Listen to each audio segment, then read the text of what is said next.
actually, you don't feel it until you try and lift your hands. Try and lift your arms, and then you remember you have it on. Because these guys, I mean, bare necessities. We're going to talk a little bit about that when I do this. But, yeah. There you go. But, well, I saw a couple of you raise your hands. Give me a minute while I set this up. I didn't want to leave it out while I was down there waiting on y'all. But the moat, I wanted to ask y'all while we were walking by it. You see we have a moat. Y'all know what's unique about our moat? Any guesses? Huh? No? Well, you do have gators, but that's not what makes it unique. It has water in it. That actually makes us a little unique. You go to a lot of these older forts, Fort McHenry, for example. The moats were usually dry, and they would have like spikes in them to keep them out. I know right there in Savannah, over by Oglethorpe Square, they have a little burn set up over there in one of the old forts. Most were usually dry. And normally they would keep it dry, and enemy pops up on the horizon, they would quickly fill the moat. Our moat leads in from the river. There's a channel that leads right in, and it fills with the tides. The tide's coming in, fills the moat, the tide goes out, empties the moat. But ours is unique in that it stayed wet almost the entire time. So, well, I think that's about it. All right, well. On behalf of the National Park Service, welcome to Fort Pulaski National Monument. My name is Wayne, I'm a park ranger here. We'll do a little demonstration for y'all on the rifled musket. We're going to talk about the soldier itself. One thing you'll learn about soldiers, doesn't matter what the time period is, soldiers are soldiers. Privates are privates, lieutenants are lieutenants, colonels are colonels. The only difference between a Civil War soldier and a modern soldier is we have iPads and Xboxes. Otherwise, soldiers are soldiers, like I said. If you hadn't heard, I'm actually a retired staff sergeant. Right here, 1st Brigade. I served with Colonel Murray over in Iraq. So I retired from being a soldier to take a job pretending to be a soldier. So I got a little bit of knowledge, or at least sound like I do. Now, soldiers here at Fort Pulaski, whether they were Union or Confederate, had an easy time. 4 years of Civil War, Fort Pulaski saw exactly 2 days of it. So while I was sitting in here, nobody was shooting at me. Sounds like a great time, especially in a time of war. The Confederates that were here, about 385 total, including officers, they were all local boys to the Savannah area. So if they did get a little homesick, put in a request, get on a boat, go home for a couple of days, get some of mom's cooking, sleep in a bed, come on back, and they're ready to go. Now, the Union soldiers that were here, they were kind of stuck on the island. These guys weren't exactly welcomed on River Street for a beer like we are today. So they had to make do with what they could. They had a theater group. They put on plays for each other. They built a stage out here. If you look in casemate 43, you'll see on the wall there's some graffiti. It says Headquarters Drum Corps. There was a band here, musicians, played music. We're a little famous in sports history, baseball to be exact. One of the earliest known photographs of baseball being played, and the first known picture of baseball during war, was taken right here in front of you along this wall. They were the 48th New York Volunteers. They were all New York City boys. So we know the New York Yankees played their first road game right here in Savannah. Oh, yeah. Now, soldiers have to be trained. You got to train them to be soldiers. March and salute. You got to train them on their weapons of war, whether it's a rifle, a cannon, pencil and paper, whatever their job happened to be. You got to train them. There's a small percentage of soldiers that you had to pull aside, and you had to teach these guys to take care of themselves, personal hygiene. And in today's military, you still have those guys. It's a shame, but it's a fact of life. And I've got some things here I'd like to talk about, because personal hygiene was a big deal out here at Fort Pulaski. The Confederates, Colonel Olmsted, he mandated that his soldiers would bathe a minimum of 3 times a week. We're on an island surrounded by water, no excuse. And he was proud to say, after he was captured, he did his after-action review, that he never lost one soldier due to a sickness because of poor personal hygiene. And the Union commanders, they continued that. Some of the things here I'm going to talk about. First item I'd like to talk about is the toothbrush. We all have one. We supposedly use it every day, and we hopefully have one individually. In this form, the toothbrush had only been invented about the early 1850s. So it was still fairly new in the Civil War. Normally made of a wood or a bone. If you were wealthier, maybe it was an ivory, something you could afford. The bristles were a horsehair, maybe a boar's hair. And the toothpaste was kind of a baking powder substance. They brushed your teeth. Now, you may have only found one of these for an entire family, especially if you came from a poor family. And if you came from a big family, had a bunch of brothers and sisters, you probably started waking up earlier to get to that toothbrush first. Now, the Army mandated that to be in the infantry and carry that rifle right there, you would have a minimum of 2 teeth in your mouth, preferably one on top of the other somewhere near the front. If you did not have teeth in your mouth, you were sent to the artillery, where they made you an officer. Now, next item, a comb made of a wood. Another item you may have only found one of for an entire family. Now, I've got another comb here I'd like to talk about. This one is for the beard and the mustache. Soldiers would also use it to combat lice, because even with good personal hygiene, you got 1,000 guys crammed into here, things happen. But I like talking about this comb because it's made of rubber. And my first thought was, rubber comb, Civil War? I don't think so. So I did what every good National Park Ranger does. I Googled it. And what I discovered was, the year was 1851. The man's name was Goodyear. And he patented vulcanized rubber. And one of the first uses they discovered they could use this vulcanized rubber for was to make some of these personal hygiene products, combs in particular. Another item they used was the gum blanket, or the poncho, made of rubber, fairly new. Most soldiers had them. If it was raining, I would actually be wearing this. Most soldiers would use it as a blanket itself. They would just wrap themselves up in it, lay down, and go to sleep at night, because they were just too lazy to put up a tent. Now, soldiers today, we all know, have to be clean shaven. No ifs, ands, or buts, except the Navy guys. They get them, especially the E7s, they get them puffy mustaches, that sort of thing. Well, soldiers back then, they could have the beards and the mustaches, the sideburns. We've all seen some of those pictures. All right, but the regulations stated it will be trimmed and maintained. You will still have a professional appearance. So, they shaved. Tin cup, lathering soap with your lathering brush. But if you chose to go ahead and go see the barber, which a lot of soldiers did, every company had a barber. And a lot of those barbers were usually that 13 or 14-year-old kid who lied about his age and managed to get in the Army. There were about 3,500 known cases of that. The youngest Union veteran was 9 years old. Known was 9 years old. The youngest known Confederate veteran was 11 years old. So they were pretty young back then. In the case of a militia unit, a guard unit, if you will, maybe it was a son or an orphan who followed him to war. And they couldn't get rid of him. So instead of putting a rifle in that child's hand and putting him in harm's way, they would give him a straight razor and put every other man in harm's way. My oldest is 14. And he's just learning how to shave. Not with one of these. Now with that, you've got your mirror, travel mirror. This is kind of a high-end mirror. High-end because it is a mirror with a wooden frame and a cover to protect it. This may cost $3, $4. Doesn't sound like a lot. But the average private back then only made about $13 a month. So $4 was a lot of money. So you'd have a bunch of guys would all chip in a quarter or two, and they'd all go in and get a mirror together. Now, military did not issue these items. They still do not issue these items. It's up to the soldiers' responsibility. So I would want to take care of it. I want to keep it close, keep it secure. Now, I could leave it on my bunk, leave it on the bunk in a trunk, and I'd go to guard duty for 4 or 6 hours. Come back, and now I've found one of two things that happened.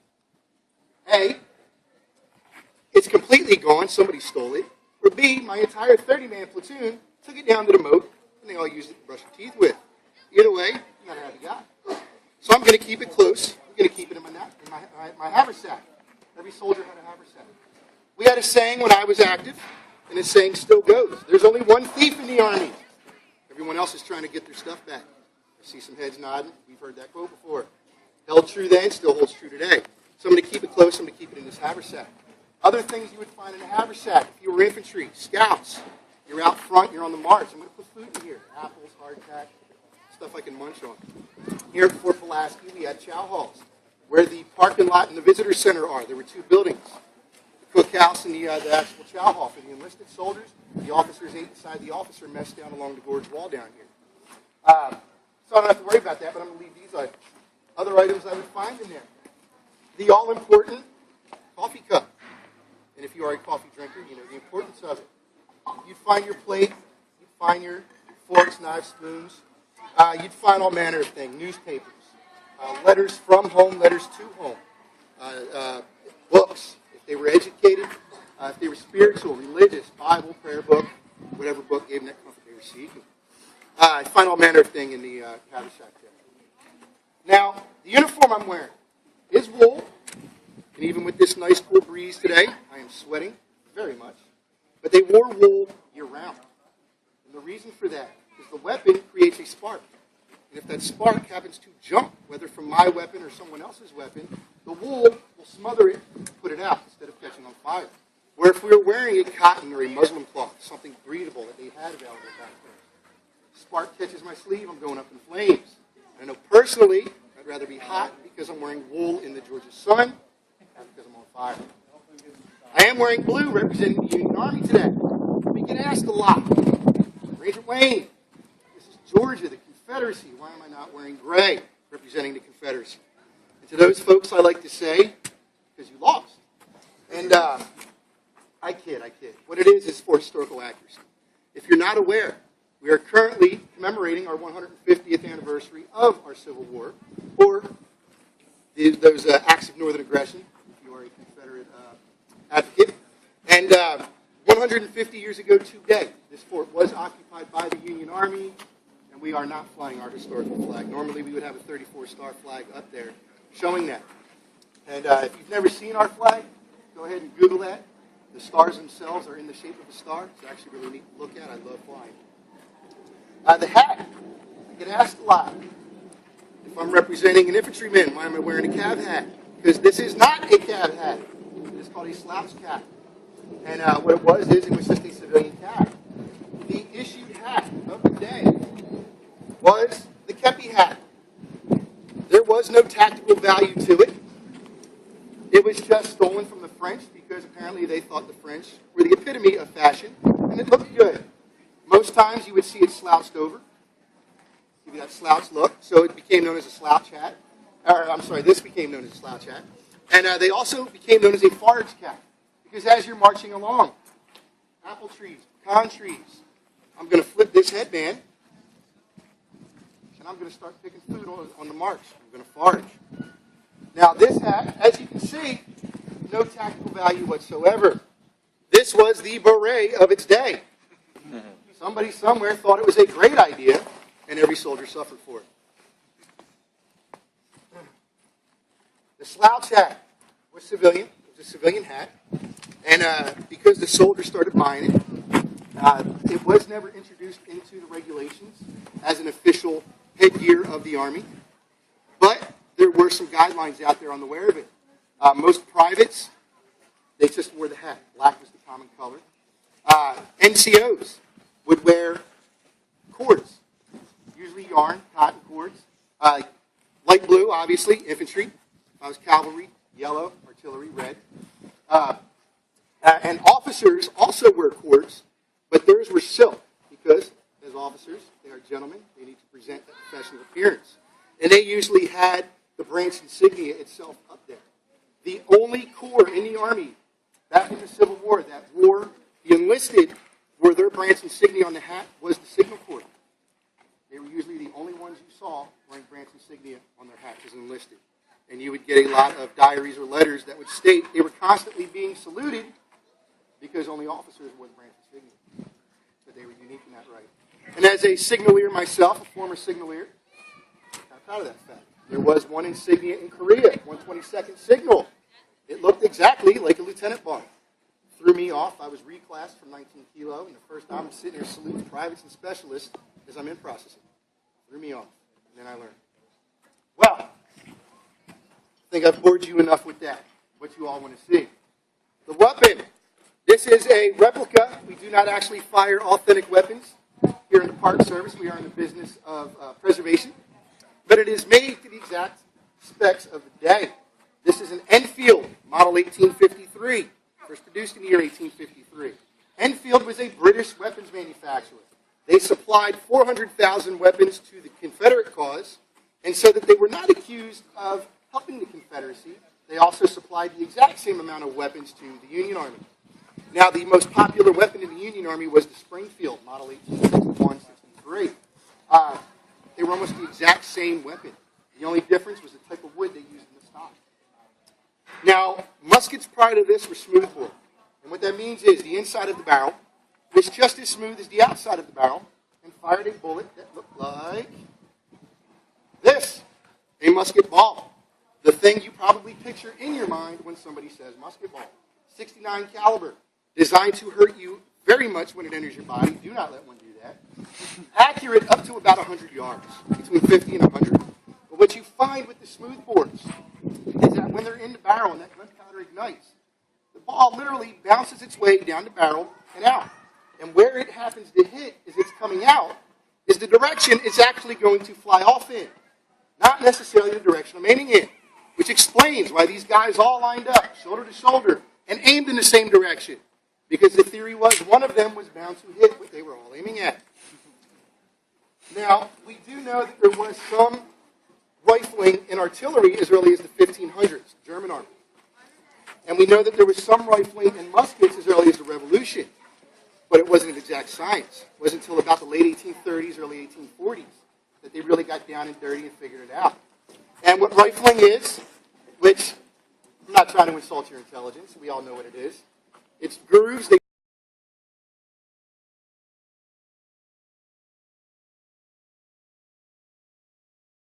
going straighter and faster and longer. Again, out to almost 400 yards, with stories out there of officers being knocked off horses at 600 and 800 yards. So definitely an improved weapon. Now, to fire this weapon, it only takes 9 easy steps. It's 9. And while the technology had advanced, the tactics were still behind. And these guys were still out there, shoulder to shoulder, aiming in the same direction, and they would get the first command. Loading 9 times, load. Weapon comes down, the hand comes to the pouch. Handle, cartridge. Reach in, I pull out my cartridge. We saw the bullet. Now, the cartridge itself, a piece of paper rolled up in a cylinder with about 65 grains of powder, about 4 grams, with another piece of paper wrapped around that. And the bullet is placed in there, grooves up here, point down here, tied off at the end, folded over. The first known case of powder and bullet being introduced into the same case. Now those 2 teeth I have been taking care of daily. Tear, cartridge, and I rip it open, exposing the powder. This is only coffee grounds. I'm not actually going to shoot a bullet in here. But I bring it right here. Charge, cartridge. I pour the powder in. We see that bullet flips up nice, and into the barrel it goes. Powder first was important. Draw, rammer. Ram, cartridge. And in, we push down the bullet. Return, rammer. That is probably the most important command of the whole demonstration. Because if I do not return the rammer and I leave it in the barrel, I will now fire it with the bullet. And then I cannot put another bullet in the barrel. And I have to hope that one of these 2 guys no longer needs theirs before I no longer need mine. So return rammer, we know it's there. Prime. On prime, we raise the rifle, turning slightly. Bring my hand to the hammer. There are 2 positions on the hammer. First position, I cannot squeeze the trigger. The hammer does not fall. The weapon does not go off half-cocked. That is where that term comes from. I reach into my pouch here, and I pull out my percussion cap. Little piece of tin or copper, looks like a top hat, with a little green chemical in there. Those cap guns we all had growing up, maybe we still have them. I have boys, I have cap guns. When these became obsolete as tools of war, as technology continued to advance, in order to make a few more dollars off of them, they started selling these as toy cap guns. The only difference between this right here and that toy down there at Walmart or Toys R Us is that this is metal and wood, those are rubber and plastic. but the chemical in those toys is the exact chemical I'm going to use to fire this weapon. I place it right there on that feed cone. There's a groove leading into the barrel. And now I'm ready. Ready! Aim! Fire! Cover! Arms. 9 easy steps. And the soldiers would practice this over and over and over again. 1 second. Folks, everywhere, adrenaline's pumping. My guys aren't going to hear what I'm telling them. And if they do hear me, they're probably ignoring me because somebody is shooting at them. So it was important that the guys knew what to do without being told. And they would practice over and over and over again. Now, the standard of the day was to be able to shoot 3 rounds in 1 minute. Sounds like a lot.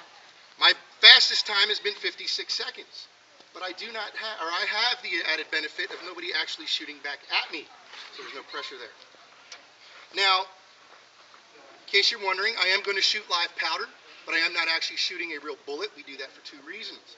One, it may discourage visitors from wanting to come back and visit us, knowing that real bullets are flying around the fort. And the Park Service would prefer that we not put more holes in the walls that have not been here since the Civil War. So we do shoot, but it is live powder. We still take safety precautions.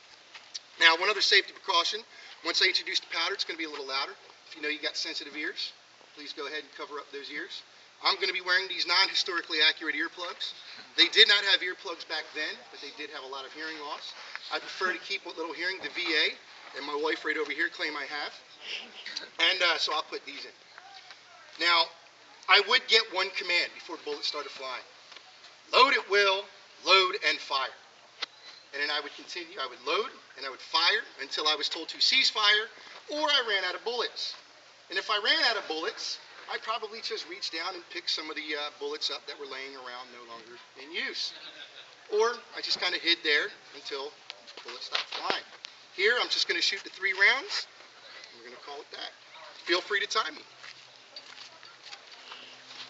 Folks, I'm getting ready to fire. If you can stop right there. Folks, could you come back this way, please?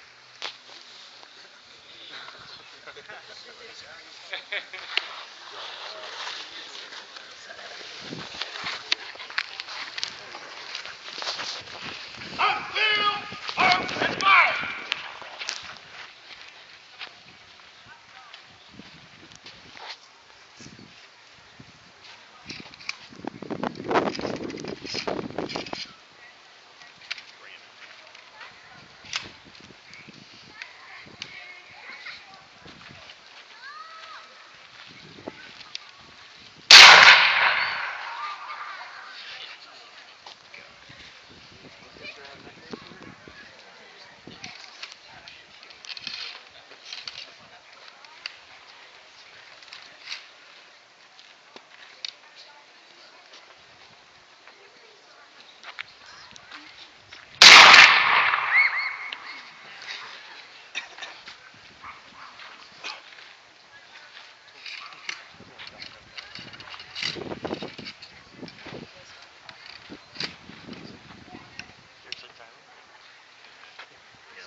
Arm.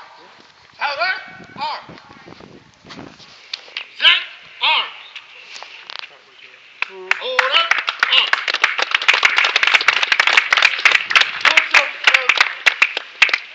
I'm glad I ate lunch because I think I swallowed half that last card.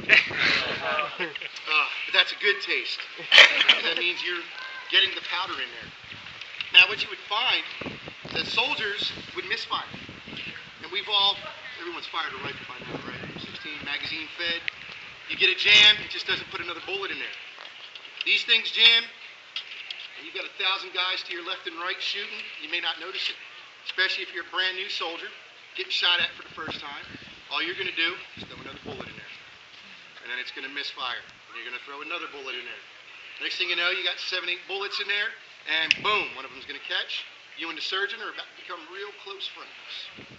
Battle of Gettysburg has absolutely nothing to do with Fort Pulaski, but the rifles actually had 0 impact here at Fort Pulaski. It was strictly an artillery duel. Gettysburg, 1 or 2 of those rifles made a difference. And after the battle, they collected 37,000 rifles off of the battlefield.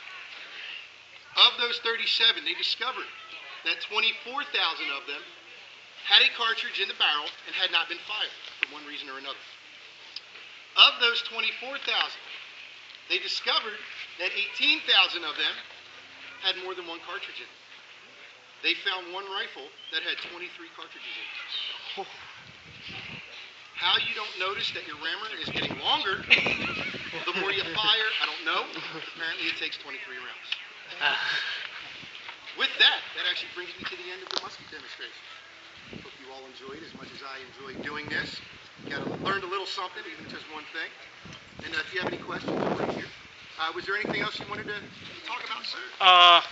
No, we're going to go over the tactical and operational importance here. If you have any questions, you want to take them around? Okay. But I wanted to do this musket because I love doing it. Any excuse to pull the trigger, of course. But with that, again, if you have any questions, I am here. There's other rangers around. And let's enjoy the rest of your time here. Thank you.